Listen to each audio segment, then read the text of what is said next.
Live in relationship भारतात कायदेशीर आहे का आणि लिव्ह इन रिलेशनशिपला भारतामध्ये कोणते संरक्षण मिळते? चला तर मग आज आपण AACG म्हणजेच ॲडव्होकेट अभिनंदन गायकवाड चॅनल मध्ये यावर सविस्तर माहिती पाहूया. त्याआधी चॅनलला लाईक आणि सबस्क्राईब नक्की करा. तर चला तर सुरू करूया. लिव्ह इन रिलेशनशिप भारतात कायदेशीर आहे, पण समाज अजूनही विरोध करतो. प्रेम स्वीकारलं जातं पण नातं नाही. याचं एक उदाहरण आपण पाहूया. रिया आणि अर्जुन एकत्र राहत होते. शेजाऱ्यांनी सतत टोमणे मारले आणि घर मालकाने घर रिकामं करायला सांगितलं. दोघेही मानसिक तणावात गेले, पण त्यांनी कायदेशीर सल्ला घेऊन त्यावर मार्ग काढला.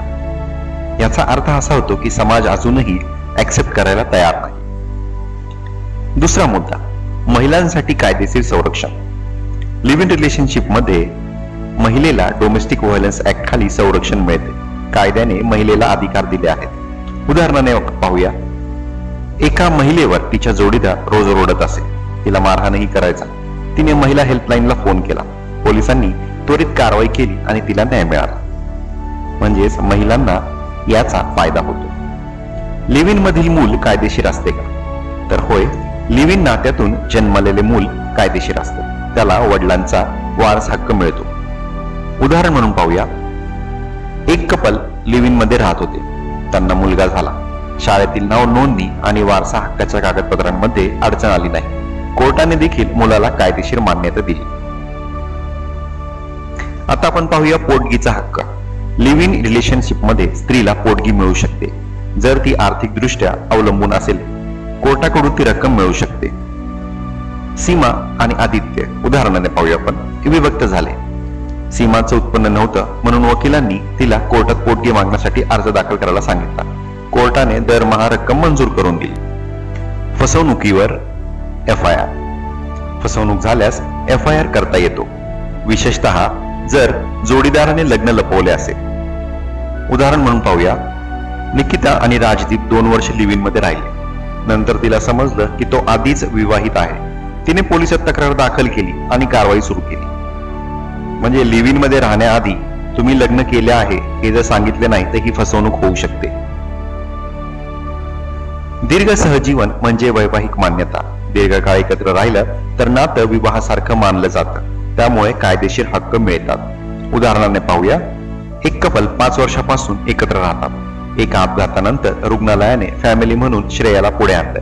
कोर्टातही तिने नातं मान्य करण्यात आलं. Live in agreement. Live in agreement करून हक्क आणि जबाबदाऱ्या ठरवता येतात.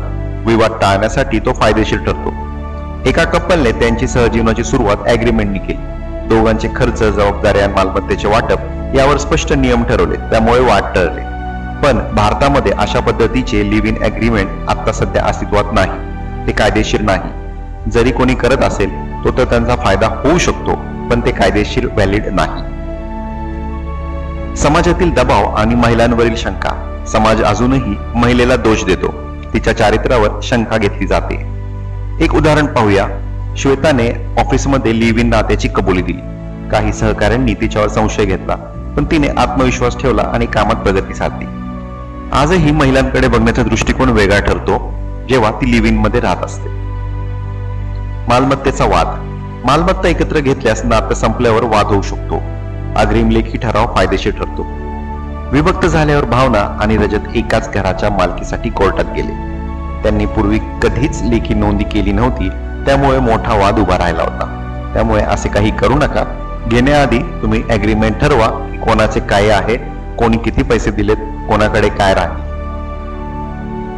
अत्याचार हा गुन्हा ठरतो. लिव्ह इन रिलेशनशिप मध्ये अत्याचार झाला तरी कायदेशीर कारवाई करता येते. महिलेने न घाबरता आवाज उठवावा. एका कपलमध्ये एका महिलेला मारहाण झाली होती. त्यानंतर तिने हिम्मत करून महिला आयोगात तक्रार केली. कायदेशीर संरक्षण तिला मिळाले. आरोग्य सुरक्षा. आरोग्याची काळजी घेणे लिव्ह इन मध्ये आवश्यक आहे. सुरक्षिततेसाठी दोघांनीही जागरूक असावं. एका कपलने एकत्र राहायला सुरुवात करताच आरोग्य तपासणी केली. त्यांनी वैद्यकीय सल्ला घेतला आणि नियमित चाचण्या केल्या आणि पूर्ण काळजी घेतली. याचा अर्थ आरोग्याची सुरक्षा राखणे खूप गरजेचे आहे. नात्यांचं स्वातंत्र्य आणि जबाबदारी. लिव्ह इन मध्ये स्वातंत्र्य पण जबाबदारीही तितकीच मोठी, एकमेकांच्या भावना समजून घ्याव्यात. वैयक्तिक निवड आणि कायदेशीर जागरूकता. लग्न न करता एकत्र राहणं ही वैयक्तिक निवड आहे. कायद्याच्या मर्यादा समजून घेतल्या पाहिजेत. एका कपलने आधीच कायदेशीर सल्ला घेतला. त्यांनी हक्क, संरक्षण आणि जबाबदाऱ्या स्पष्ट समजून घेतल्या आणि त्यानंतर ते लिव्ह इन मध्ये राहू लागले. संवाद टिकवणं महत्वाचं. संवाद आणि पारदर्शकता नातं मजबूत करते. मतभेद निर्माण होणारच, पण संवादात मार्ग असतो. परस्पर आदर आणि प्रेमच यशाचं कारण आहे. परस्पर आदर, विचार साम्यता आणि प्रेम असेल तर लिव्ह इनही यशस्वी होतं. हे नातंही सुंदर असू शकतं. पण सध्या आपण भारतामध्ये अनेक ठिकाणी पाहतो, लिव्ह इन रिलेशनशिप मध्ये कपल राहतात, त्यानंतर अनेक चुकीचे प्रकार घडल्याचे दिसून येते. त्यामध्ये आपल्या पार्टनरला मारणे इतपत काही गुन्हे ठरलेले आहेत. पण प्रत्येक व्यक्ती असाच असेल असे नाही. त्यामुळे लिव्ह इन रिलेशनशिप कडे कायद्याने बघणे गरजेचे आहे. धन्यवाद.